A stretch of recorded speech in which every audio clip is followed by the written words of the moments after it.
ይህ እውነት ልብ የሚሰበር እጅግ የሚያሳዝን ይሄ ህዝብ ክፋትን የማያውቅ ተንኮልን የማያውቅ ለተጎዳ ደራሽ ለተራበ መጋቢ ለተራቆተ አልባሽ የሆነ ጠንካራ በኢትዮጵያዊነት መንፈስ የተጠመደ ህዝብ ነው።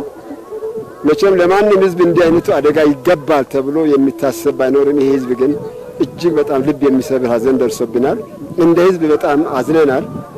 እንግዲህ ማድረግ የምንችለው ነገር ቢኖር ኖሮ መመለስ የምንችለው ነገር ቢኖር ኖሮ በውጊያ በጉልበት በአቅም በህግ ጠይቀን የምንመልሰው ነገር ቢሆን ኖሮ ዋጋ ከፍለን እንመልስ ነበር። ግን ከኛ አቅም በላይ ነው እግዚአብሔር ያደረገው። እንግዲህ እግዚአብሔርን ሰው አይሞግተውም፣ የፈቀደውን አድርጓልና እሱ ያለው ልክ ነው ማለት ነው የምንችለውና ልባችን በጣም አዝኗል። ተምረው ነገ ሀገር የሚመሩት እንዲሁም ደግሞ የተጣሉት እንደ ጋሞ ባህል የተጣሉት የሚያስታርቁት አባቶች እንዲሁም ደግሞ እናቶች ብዙ ሰው ህይወት እንዳለፈ ነው። ስለዚህ ተምረው ደግሞ ሀገርን የሚመሩት ስለዚህ ያው ሞተዋል። በተጨማሪም ደግሞ እንግዲህ በዚህ በደቡብ ኢትዮጵያ ክልል ውስጥ ከፍተኛ ሀዘን እንዳለ ነው።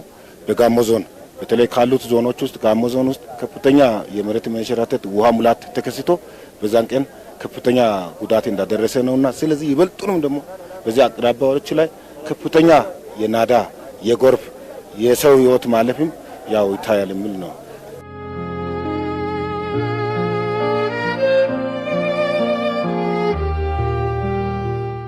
በሞቱት ዘመዶቻችን በሞቱት ወንድሞቻችን ሞት እጅግ በጣም አዝነናል። ግን ደግሞ ምንድነው የምንለው እንደ ሽማግሌ እንደ አባት የምንመክረው ነገር ቢኖር በማዘናችን በመቆርቆዛችን በመጸጸታችን የሞቱ ወንድሞቻችንን አንመልስም።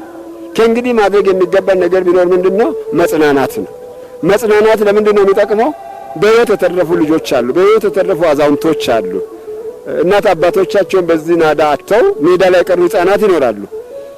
ልጆቻቸው ሙቶባቸው ቀባሪ ጧሪ ያጡ አዛውንት እናት አባት ይኖራሉ። ለነዚህ እንደ አገር እንደ ወንድም እንደ ህዝብ ምን እናርግ? እንዴት እንርዳቸው? እንዴት እንድረስላቸው የሚለው ነገር ላይ ነው መረባረብ ያለብን። አዝነናል፣ ተሰምቶናል፣ ልባችን ተሰብሯል። ግን በእንባ የምንመልሰው ቢሆን ኖሮ